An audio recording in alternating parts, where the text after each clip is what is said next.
commencer bien à l'heure, puisque nous devons terminer bien à l'heure aussi, à 19 h, comme on vous en a averti. Ça m'a pas l'air ouvert du tout. Ah, elle m'a dit que ça. Oui. T'es sûr que ça marche? Oui, oui. Moi, je n'entends rien. Est-ce que vous entendez bien? Non. Alors, et comme ça, non plus. Alors, il y a un technicien qui est venu au début de la séance pour... Là, ça marche. Ça marche? Celui-là, non, celui-là. Bon, mais je vais parler dans celui-là, parce que quand même, il faut que la présentation soit bien aussi. Bon, attendez, je vais me mettre un peu plus petit. Voilà. Mais il faudra demander qu'on le mette au point tantôt. Alors, bonsoir et bienvenue à vous tous. Nous sommes très fiers d'avoir relevé le défi de réunir, presque dans les murs de la librairie, puisque nous sommes à 2 pas, 2 personnalités. Donc, Éric Emmanuel Schmitt, philosophe, mélomane, auteur surdoué du théâtre d'aujourd'hui, comme on vous surnomme, dont les pièces sont jouées dans plus de 20 pays, auteur de romans, à l'écriture fluide et directe, mettant en scène des figures mythiques comme Freud, Dieu, le Christ, Hitler, et Gabriel Ringlet, prorecteur à l'UCL,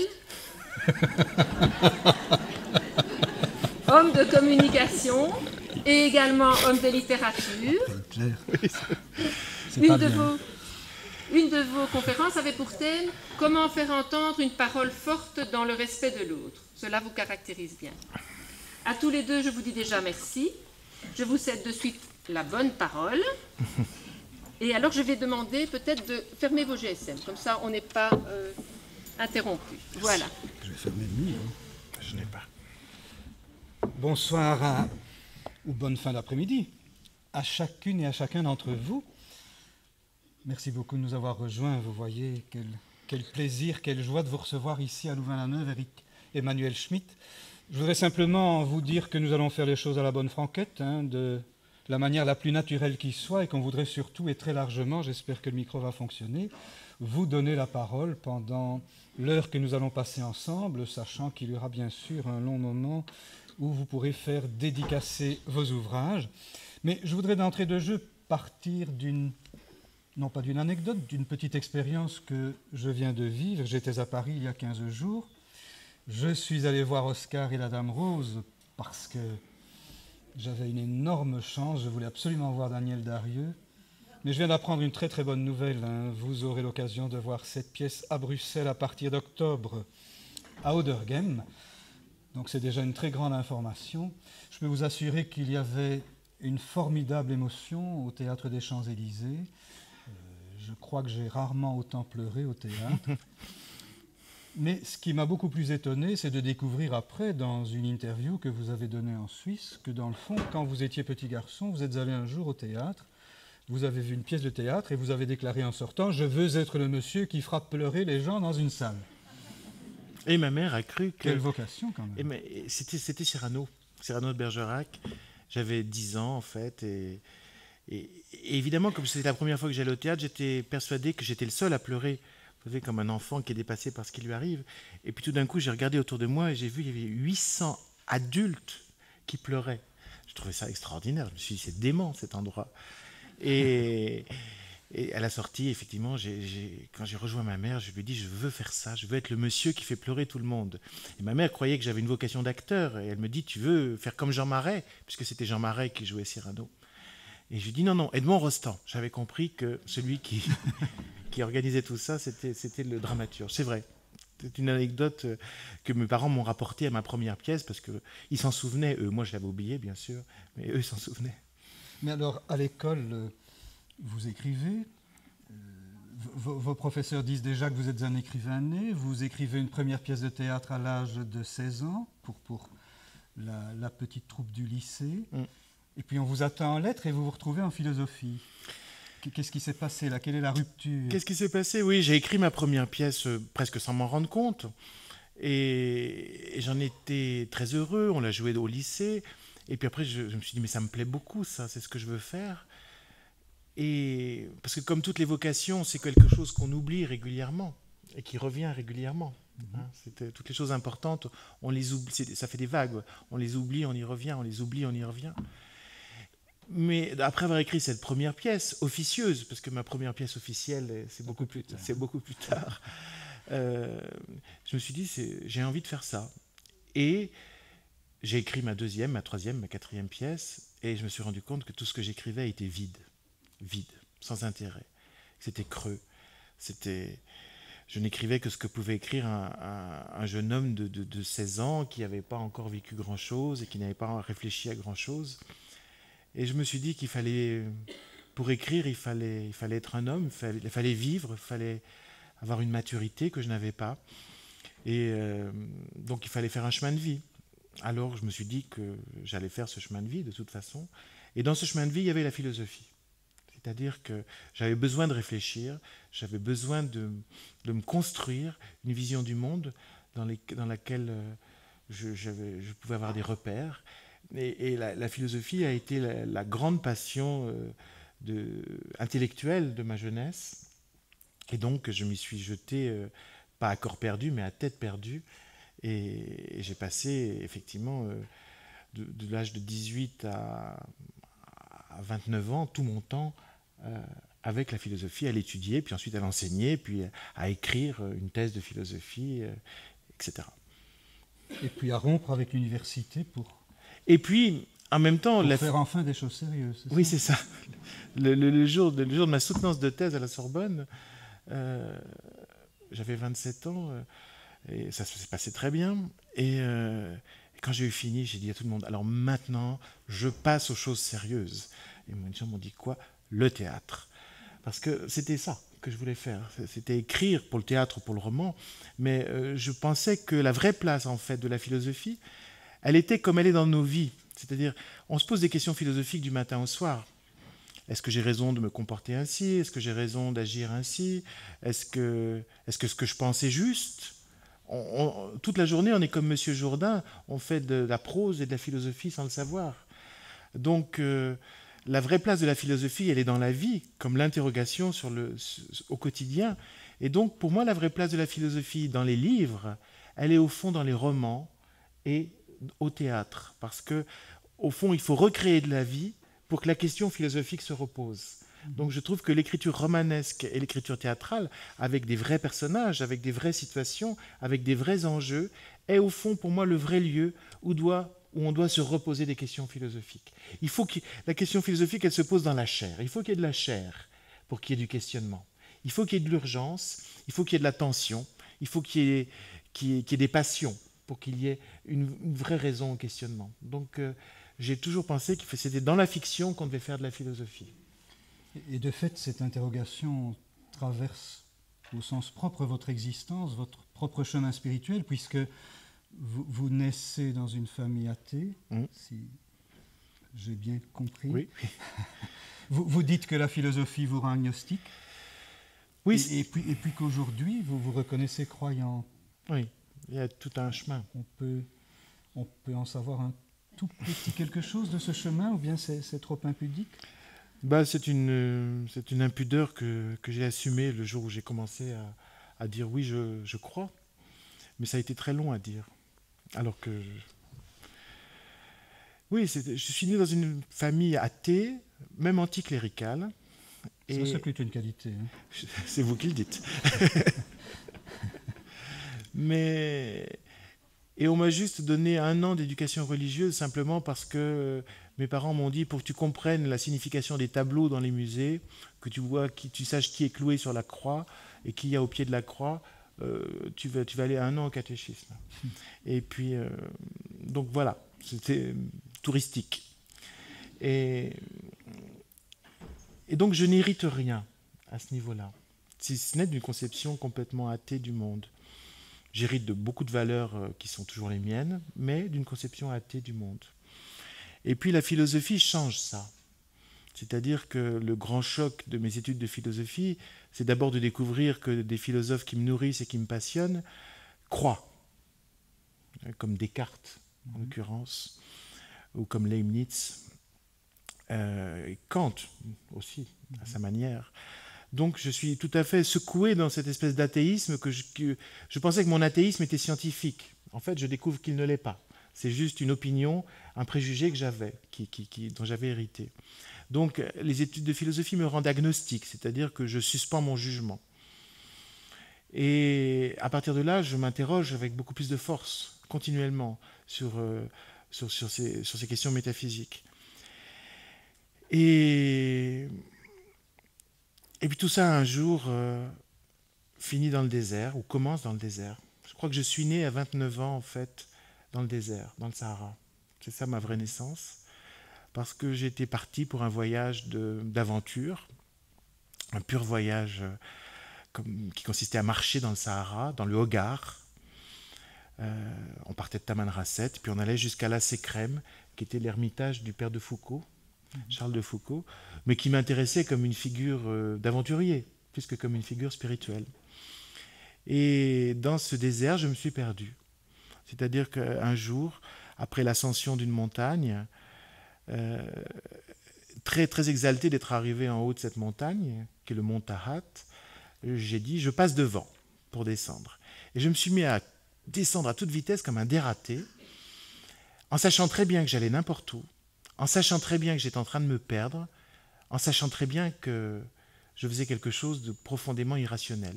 En fait, j'avais envie de me perdre. J'avais envie de me perdre. Comme si j'allais à un rendez-vous.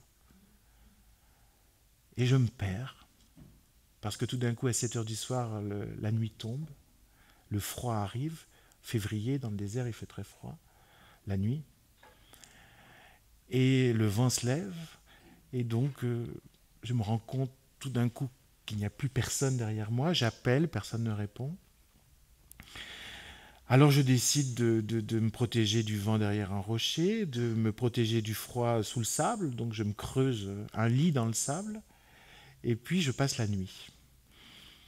Et logiquement, j'aurais dû avoir peur. Et je me disposais à avoir peur. Je me dis, bon, ça va être... T'es dans une situation terrible quand même. Eh bien, il s'est passé absolument tout le contraire pendant cette nuit. C'est-à-dire que, au lieu d'avoir peur, j'ai été inondé par la plus grande confiance que j'ai jamais éprouvée de ma vie, quand je dis confiance, pour moi, c'est le nom que je donne à la foi. J'ai dit, avoir foi, c'est avoir confiance. Et tout d'un coup, je suis vraiment touché par une confiance qui est plus grande que moi, tellement grande que je ne peux pas en être l'origine. Et je passe une nuit sous les étoiles, ce qu'on peut appeler une nuit mystique, c'est-à-dire quelque chose qui est impossible à décrire et qui est un espèce d'instant suspendu où on n'a pas toutes les réponses, mais où toutes les questions cessent. Et donc je connais ça. Au matin, je me rends compte que le soleil est en face de moi, donc je comprends que je suis du mauvais côté de la montagne. Et donc je passe la journée à remonter cette fichue montagne. J'avais rien à manger, rien à boire depuis la veille. Et je commence à descendre, et avant que le soir ne tombe, fort heureusement, le guide Touareg, qui a de très bons yeux, m'aperçoit en train de descendre la montagne et monte avant la nuit pour me récupérer. Et il me serre très très fort dans ses bras quand je le retrouve, et je me rends compte que lui a passé une nuit d'épouvante, et que tout le groupe, il y avait 10 personnes, a passé une nuit horrible, à faire des feux partout pour que je les voie, à appeler Eric dans la montagne. Moi, étant de l'autre côté de la montagne, je ne risquais pas de les entendre. Et du coup, je ne peux pas dire ce qui est arrivé, puisque je me rends compte qu'on a vécu quelque chose de très disproportionné. Eux, une pure nuit d'angoisse, et moi, une nuit inoubliable qui me change à jamais. Donc, je tais ce qui s'est passé, et puis j'achève ce voyage, et je rentre en France. Et évidemment, à partir de là, tout change. D'abord, je me rends compte d'une chose, c'est que je suis libre d'interpréter cette nuit comme je veux.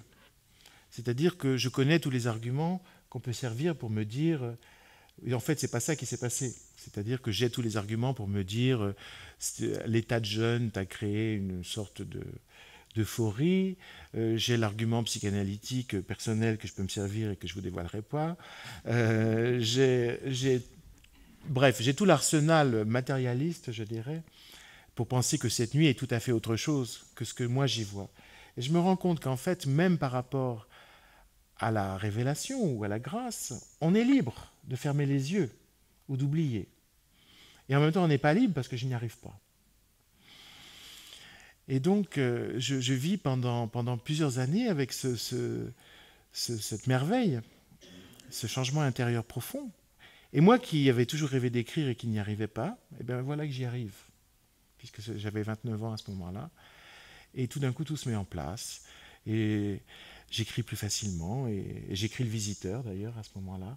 Cette rencontre entre Sigmund Freud et peut-être Dieu, qui est la première pièce qui me fait connaître du public. Sans jamais dire les origines de tout ça. Et puis, le trajet ne s'arrête pas là. C'est-à-dire que le Dieu que j'avais, entre guillemets, rencontré dans le désert, ça m'amuse toujours de dire ça parce qu'en fait, dans mon dernier texte, Oscar et la Dame Rose, Oscar finit toutes ses lettres par « Au fait, c'est quoi ton adresse ?» puisqu'il écrit à Dieu. Alors moi, j'ai toujours envie de lui dire « Je sais, j'ai son adresse, c'est dans le Hogar, dans le désert. » Mais il y va souvent quand même. Et donc, je rentre en... le Dieu que j'avais rencontré dans le désert n'était le Dieu d'aucune religion. C'était l'absolu. Et à partir de là, je me dis que j'ai envie peut-être d'approfondir cette nuit. Et donc, je me mets à lire les grandes religions. Habité par la curiosité que j'avais de toute façon toujours eue, parce que ce n'était pas la première fois que je regardais des grands textes de révélation ou des grands textes spirituels, mais habité aussi par autre chose. Et je me mets à lire le Coran, je me mets à lire des grands poètes soufistes, je me mets à lire des textes bouddhistes, je me mets à lire l'Ancien Testament, et finalement, un jour, je lis les 4 évangiles, que je n'avais jamais lus. Je le dis, ça peut paraître surprenant, mais je ne les avais jamais lus. Et là, ça m'a fait un grand choc. Ça, je dirais que c'est une deuxième grande nuit dans ma vie. Un jour, je pense que j'écrirai là-dessus. Je lis les 4 évangiles, et dans la même nuit, je me mets à croire et à ne plus croire, et à recroire et à ne plus croire, et à ce que me font toujours les évangiles. Et à partir de là, je me rends compte que la figure du Christ est une figure qui tout d'un coup apporte une dimension supplémentaire à cette nuit, une dimension que je n'y avais pas mis, et c'est comme une révélation supplémentaire. Et donc à partir de ce moment-là, je me mets à être obsédé par cette figure christique et à y penser continuellement. Y penser parfois comme un philosophe, et voir dans cette figure de Jésus un philosophe suprême, comme disait Spinoza, qui n'y croyait pas mais qui y trouvait les enseignements, et puis parfois plus que comme une figure philosophique d'un sage, mais comme véritablement peut-être la figure d'un Dieu incarné. Et finalement, le résultat de ça, c'est une foi qui est la mienne et que maintenant je peux définir comme chrétienne, puisque obsédée par le Christ. Et puis le résultat parfois littéraire de ça, ça a été l'écriture un jour, après beaucoup d'efforts, c'est-à-dire je n'osais pas le faire, l'écriture de l'Évangile selon Pilate. Parce qu'au fond, j'avais été Pilate. C'est-à-dire, je voulais écrire l'Évangile de celui qui n'en a rien à foutre de cette histoire, c'est-à-dire Pilate. Celui qui s'en lave les mains et qui veut surtout qu'on ne lui parle pas de surnaturel, de résurrection, etc. J'avais été celui-là, et je ne l'étais plus. Donc j'ai pensé que la figure la plus juste pour raconter ça, c'était la figure de Pilate qui est devant une affaire, la disparition d'un cadavre, et puis la réapparition d'un cadavre, paraît-il vivant. Un homme qui mène l'enquête, qui refuse le mystère, et qui va quand même se trouver confronté au mystère. Donc j'ai trouvé que la façon la plus juste, peut-être, à travers la fiction, pour moi, de raconter tout ce cheminement spirituel, c'était d'écrire l'Évangile selon Pilate. On va y revenir, hein. Mais vous vous définissez à partir de ce moment-là comme un croyant problématique. Hein, vous dites Oui, parce que c'est... je doute en Dieu comme je crois en Dieu, en soulignant le « en ». Je doute en Dieu, mais pas en dehors de Dieu. Voilà, c'est ça. C'est-à-dire que... Je ne sais pas, mais ça, on a tous... je ne sais pas comment est l'intimité de votre foi à vous, mais la mienne a des flux et des reflux, quoi. C'est-à-dire que... Mais même quand elle est au plus bas, dans des moments presque de silence, c'est pas des moments d'athéisme. C'est juste des moments où la foi est moins forte. Donc c'est pour ça que je dis je doute en Dieu, mais pas de Dieu. Dieu est fragile? Non, c'est moi qui suis, c'est moi qui suis fragile. Non, c'est simplement que on n'est pas toujours à la hauteur de ce qu'on pense ou de ce qu'il faudrait penser. Enfin, en tout cas, moi. Donc, j'ai des moments d'oubli, j'ai des moments d'absence, j'ai des moments de sottise, j'ai des moments de silence aussi, j'ai des moments de douleur aussi, tellement douloureux qu'il y a comme un silence aussi métaphysique en moi. Mais ce ne sont pas des moments où je cesse de croire. Au magazine Appel, vous disiez « Je pense que la fragilité, c'est la plus grande qualité que puisse avoir un homme ». Je crois vraiment. Oui. Je crois vraiment. Peut-être un peu expliquer ça. Je crois que plus on se sent fragile, plus on s'humanise. Parce que l'humanité, c'est pas une donnée au départ. C'est pas parce qu'on a deux pieds, une tête, qu'on est un homme. Pour moi, être un homme, c'est presque l'objet d'une décision. C'est-à-dire que l'humanité, pour moi, c'est une cible. C'est pas une donnée au départ, c'est une visée à l'arrivée. Et se rendre humain, c'est justement ne pas se croire immortel, c'est se savoir fragile, c'est savoir qu'on vit avec d'autres êtres fragiles. Donc c'est au fond, plus on pense son extrême fragilité, c'est-à-dire plus on se sait mortel, vulnérable, maladif, plus on se sait incertain, plus on sait que ce qu'on pense n'est jamais que ce qu'on pense et qu'il faut prendre des pincettes pour le penser, c'est-à-dire plus on est habité par le doute, plus on est humain. Et plus on peut partager cette humanité avec l'autre. Au fond, ce qu'on a à partager, c'est notre fragilité et nos questions. Nos réponses nous divisent, souvent. Mais en tout cas, nos questionnements peuvent nous rassembler. Et la sincérité de nos questionnements. On ne va pas avoir l'occasion de passer tous les livres en revue, sinon nous restons ici jusqu'à demain. Mais je voudrais qu'on revienne quand même un tout petit peu à l'Évangile selon Pilate. Vous venez d'en dire quelque chose, on voit bien le point de départ. Moi, ce qui m'a fasciné, ce n'est pas seulement l'émotion, la justesse de ce livre, mais c'est, même si c'est un roman, il y a une qualité théologique, il y a une pénétration du moment, de l'époque, une connaissance du milieu qui fait que je vous vois presque en théologien. Et il ne faut entendre aucune nuance péjorative dans l'expression. D'ailleurs, vous avez dit un jour que la théologie, la philosophie et la musique étaient vos trois amours. Hein? Oui, c'est vrai. C'est vrai. Bien sûr, j'ai lu beau. J'ai beaucoup travaillé la théologie aussi, bien sûr. Mais paradoxalement, déjà avant ce grand voyage dans le désert, par pur intérêt intellectuel, par joute intellectuelle, par amour des idées. Et puis après, c'est devenu autre chose, à partir du moment où mes questionnements étaient vivifiés par une foi. Donc, mais bien sûr, il y a eu, pour écrire l'Évangile selon Pilate, il y a eu un vrai travail, je dirais, d'historien, de théologien, et puis après, du temps pour oublier ce travail. Oui. Parce que c'est pas tout de se documenter et de réfléchir. Après, il faut oublier tout ça, pour redevenir quelqu'un qui raconte. Et ça prend du temps. Et si j'ai bien entendu la petite allusion tout à l'heure, vous allez poursuivre ce chemin-là, vous voulez vous battre avec Dieu. Me battre avec Dieu, moi j'ai dit ça? Non, sûrement pas. Dieu et moi? Ah oui.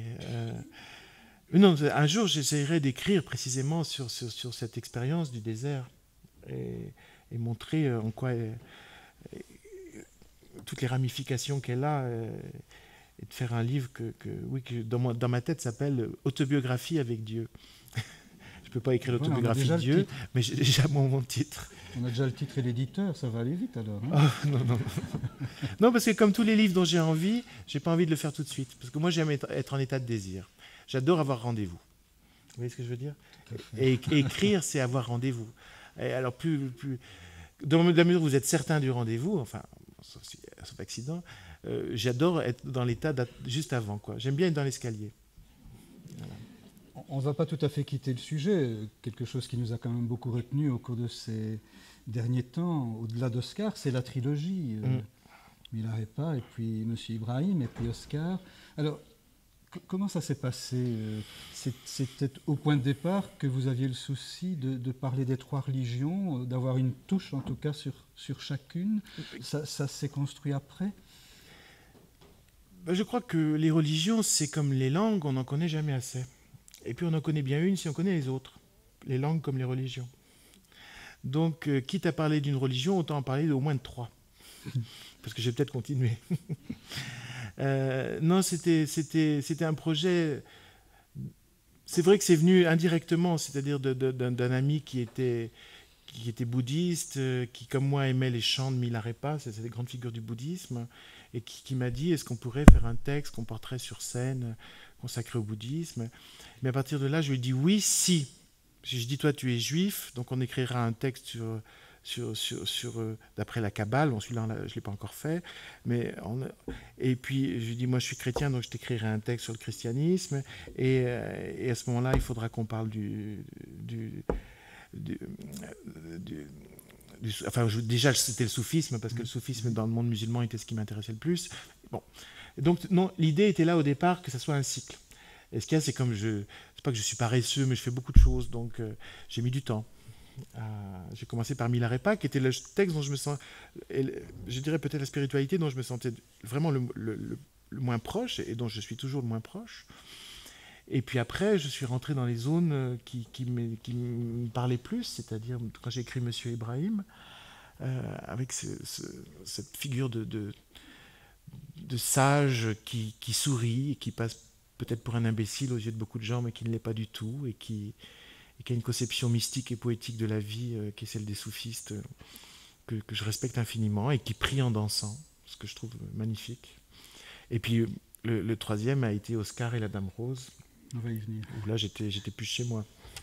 Mais ce qui me frappe dans cette trilogie, dans cette approche des religions, c'est ce très grand irénisme, cette volonté de retenir de chaque religion un aspect finalement tout à fait positif. Et qui est presque en contrepoint de ce qu'on voit tout le temps dans l'actualité. Oui. L'actualité est très très critique, et vous regardez chacune de ces religions sous son aspect le plus constructif, le plus ouvert. Pour moi, si une religion n'apporte pas un message de paix, elle ne mérite pas d'être appelée religion. C'est ce qu'on en fait, ce que font les hommes des religions est lamentable. Mais je pense que le cœur d'une religion, c'est au contraire d'apporter la sagesse, la paix et d'apaiser les douleurs de vivre. Donc il fallait bien avoir gardé ce même angle sur chaque religion, et pas en privilégier une par rapport aux autres. Et donc montrer ce cœur vivant des religions qui était celui-ci, tout à fait. Monsieur Ibrahim et les fleurs du Coran, c'est-à-dire cette rencontre entre un petit garçon juif et l'épicier musulman, l'épicier arabe, même s'il dit que arabe c'est juste ouvert de 8h du matin jusqu'à minuit dans l'épicerie. C'est un texte qui en ce moment a un succès fabuleux en Allemagne, et c'est pas pour rien. C'est-à-dire que parce que c'est un texte qui montre qu'il peut y avoir un autre rapport entre juifs et musulmans que ce qui remplit les colonnes d'actualité. Et c'est pas un rêve que je fais, c'est aussi une réalité historique, c'est-à-dire qu'il y a des tas d'endroits au monde où il y a une cohabitation non seulement pacifique, mais enrichissante des juifs et des arabes, dans une grande partie du monde. Et parfois dans des villes comme Paris, puisque l'histoire se passe à Paris, etc. etc.